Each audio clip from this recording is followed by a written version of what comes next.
Selamat malam pemirsa, 1 jam lebih dekat kembali bersama Anda, bersama saya Ira Kusno.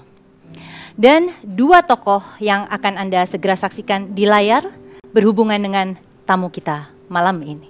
Kita simak. Melanjutkan penataan struktur politik, membangun budaya demokrasi, melahirkan para pelaku demokrasi atau para demokrat, serta memastikan kesesuaian antara sistem pemerintahan, sistem kepartaian, dan sistem pemilu yang kita anut. Namun demikian, ada hal lain lagi yang juga sangat mendasar, yakni tradisi taat asas kepada ketentuan konstitusi. Marilah kita terus bekerja keras, baik secara organisasional maupun melalui kader-kader partai yang mengemban tugas di jajaran eksekutif maupun legislatif, baik di tingkat nasional maupun di tingkat daerah. Kita tahu membangun bangsa, meningkatkan kesejahteraan rakyat tidak. Anas Urbaningrum dan Susilo Bambang Yudhoyono. Jadi siapa tamu kita malam ini? Kita panggil Marzuki Ali, Ketua DPR RI. Selamat malam Pak. Baju kita matching ya Pak. Saya pikir Bapak pakai biru, jadi saya sengaja pakai merah nih.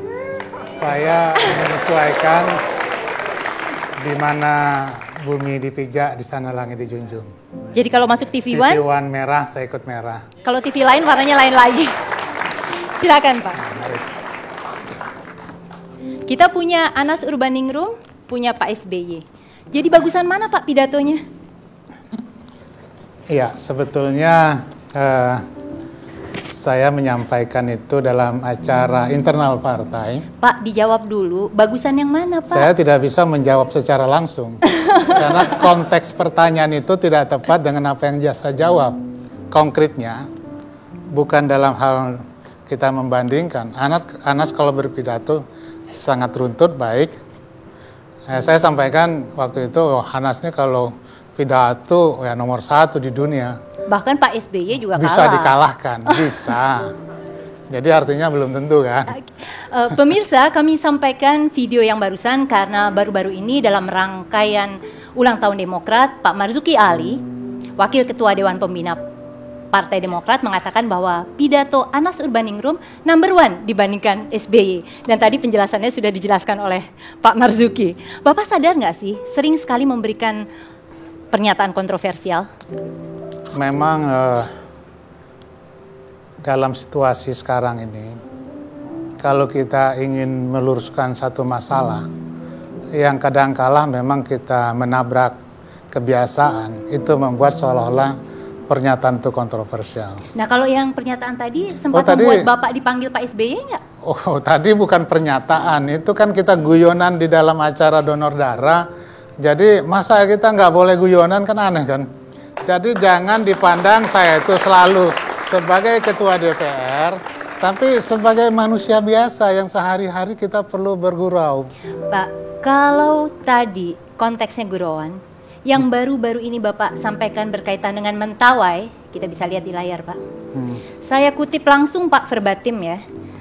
Marzuki mengatakan bahwa bencana tsunami adalah konsekuensi warga yang hidup di pantai.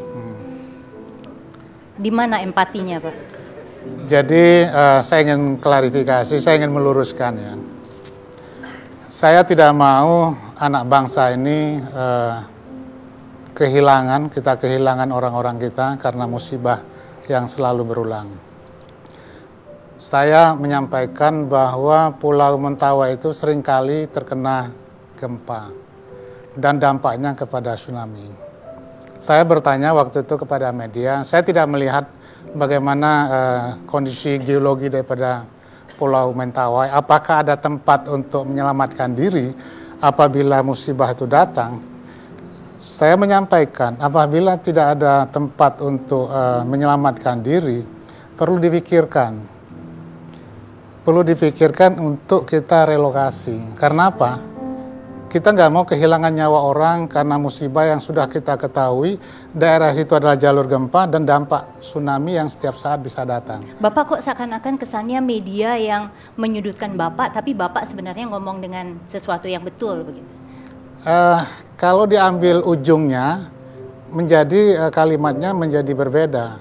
Saya sampaikan, kalau sudah kita mintakan mereka pindah dan kita sudah siapkan tempatnya, mereka juga tidak mau pindah. Ya kasus seperti Mas Marijan sudah diminta untuk evakuasi, ya kan, Mbah Marijan sudah diminta untuk evakuasi, tetap bertahan, lalu bencana datang, meninggal.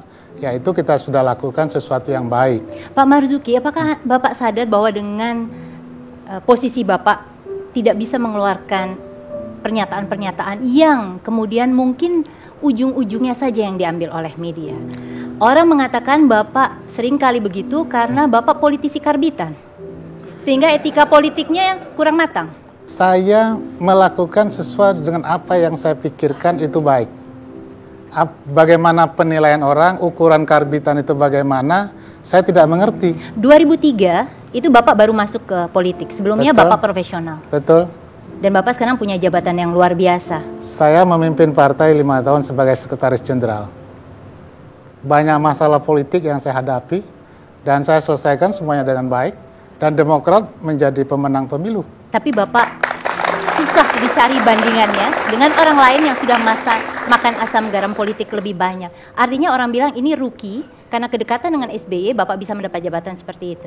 Saya tidak melihat itu, karena saya berjuang di Partai Demokrat sejak Demokrat belum ada apa-apanya. Bapak waktu itu kan profesional, kenapa Betul. sih terjun ke politik? Ada pertimbangan khusus di mana saya menganggap profesional tidak bisa melakukan sesuatu kalau tidak mempunyai power politik yang kuat. Bukannya karena Bapak dendam, waktu itu mestinya jadi direktur utama, tapi kemudian dipotong orang itu punya akses politik. Saya jalani hidup saya sesuai dengan petunjuk Tuhan saja. Jadi bukan karena dendam? Saya tidak pernah punya dendam terhadap orang, siapapun juga. Saya selalu memaafkan siapapun yang menzolimin saya. Saya tidak pernah punya rasa dendam, tapi saya akan selalu ingat bahwa saya pernah dizolimi. Tapi saya selalu memaafkan siapapun yang menzolimin saya. Karena apa? Kita perlu ingat supaya kita tidak terperosok dalam hal yang sama. Kita harus melakukan antisipasi agar berikutnya kita tidak dizolimin lagi. Dan salah satunya adalah lewat akses politik. Pemirsa, tetaplah bersama 1 jam lebih dekat. Sesudah jeda iklan berikut, kita akan kembali melihat bagaimana akses politik dianggap sebagian orang menyelamatkan Marzuki Ali dari status tersangka.